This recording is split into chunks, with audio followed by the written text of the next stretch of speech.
Early Earth might have been purple, not green.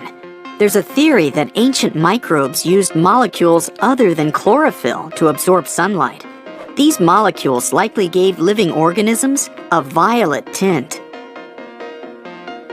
Scientists are almost sure that our planet once had 2 moons. One of them was a tiny thing, no larger than 750 miles across. Unfortunately, it crashed into the other moon, which is now Earth's only natural satellite. Until recently, there was one more object orbiting our planet.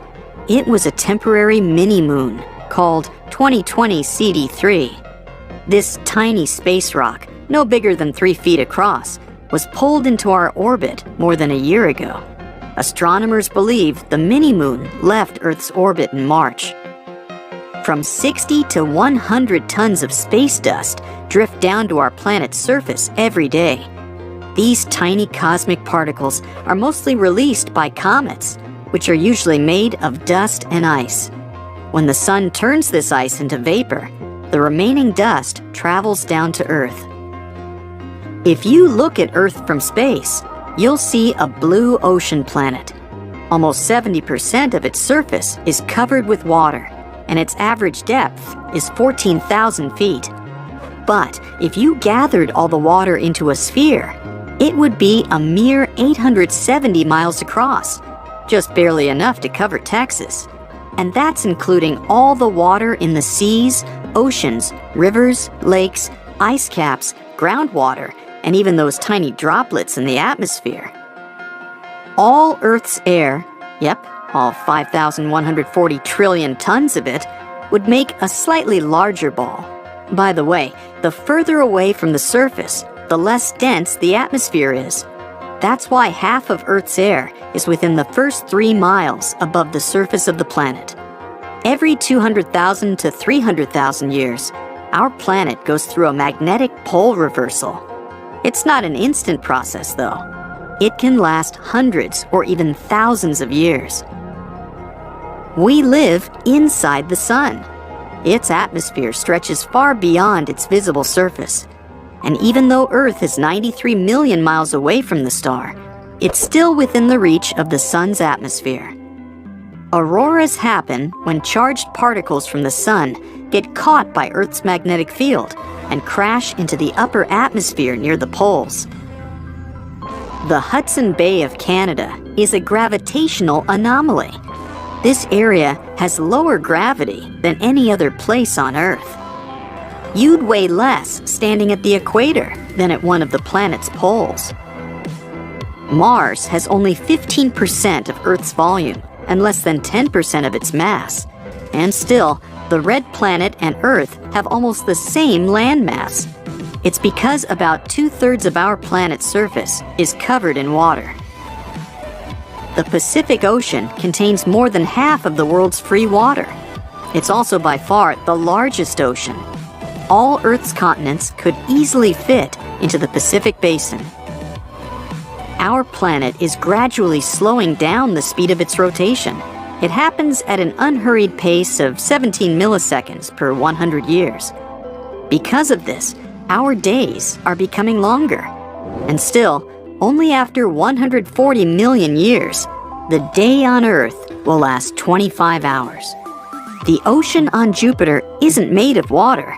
It's filled with metallic hydrogen, and its depth is a staggering 25,000 miles. That's actually almost the same as the circumference of Earth. A year on Mercury is just 88 Earth days long. This planet also has an extremely squashed orbit.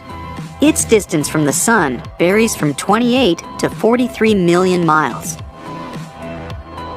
Even when you're standing, sitting, or lying still, you're moving at more than 1,000 miles per hour. That's the speed at which our planet is spinning through space. At the same time, you'd be moving at this incredible pace only if you're at the equator.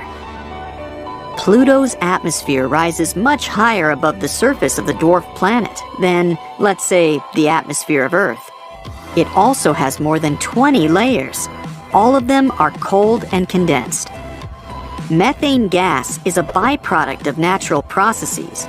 And this very gas is present in the Martian atmosphere, which confuses astronomers to no end. Mars produces around 270 tons of methane per year. Scientists can't figure out where the gas is coming from. Earth's southernmost continent, Antarctica, is only the 5th largest one, but it contains almost 70% of the planet's fresh water and 90% of the world's ice. Antarctica is also considered to be a desert. The inner regions of this continent get just 2 inches of precipitation a year, in the form of snow, of course. Mercury's surface is wrinkled. It happened when the planet's iron core cooled down and contracted. The wrinkles can reach a height of 1 mile and stretch for hundreds of miles. Lots of rocks on Earth have a Martian origin. Scientists analyzed the chemical content of some meteorites found in the Sahara Desert, Antarctica, and other places, and it turned out these rocks had arrived from the red planet. The only asteroid belt in the solar system astronomers know about lies between Mars and Jupiter. There are thousands of asteroids in this region, but they're extremely widely spaced. If you had to go through that area, the chances of colliding with an asteroid would be almost non-existent. The 4 largest asteroids, sometimes called minor planets, contain half the mass of the entire belt. And still, the total weight of all the asteroids there is a mere 4% of the Moon's weight. Mercury is the most cratered planet in the solar system. Its craters are named after famous musicians, artists, and writers. The valley called Valles Marineris on Mars is more than 10 times larger than Earth's Grand Canyon. The origin of this valley puzzles astronomers. After all, Mars isn't a planet known for its active plate tectonics.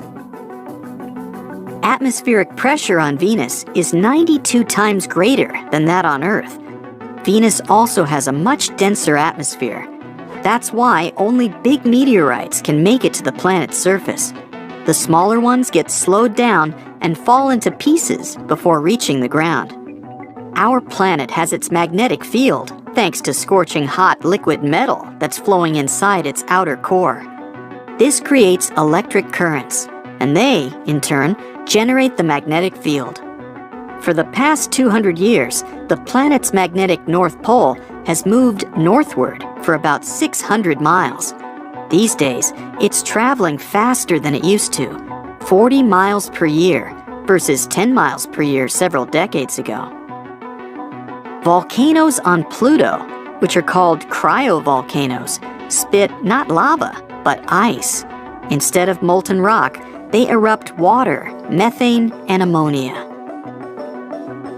Jupiter's mass is twice greater than the mass of all the other planets in the solar system combined. Earth is the densest planet in the solar system, but this density varies depending on the planet's part. For example, the crust is less dense than the solid metallic core. Saturn's upper atmosphere is divided into layers of clouds.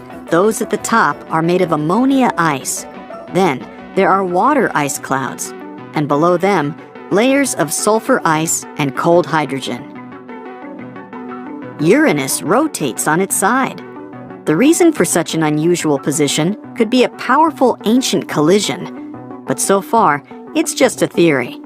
By the way, Uranus is the only planet sitting on its side.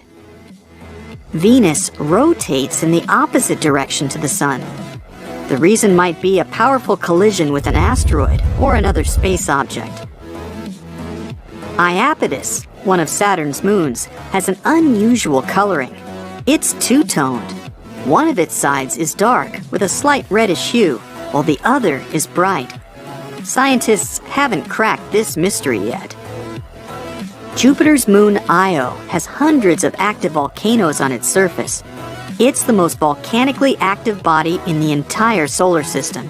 The moon is covered in lava lakes and plains of liquid rock. Plumes of sulfur spew up for almost 200 miles. It takes light more than 4 hours to travel from the Sun to Neptune. Of all the planets of the solar system, Jupiter has the shortest day. It lasts for 9 hours and 55 minutes. Such a rapid rotation speed gives the planet its slightly flattened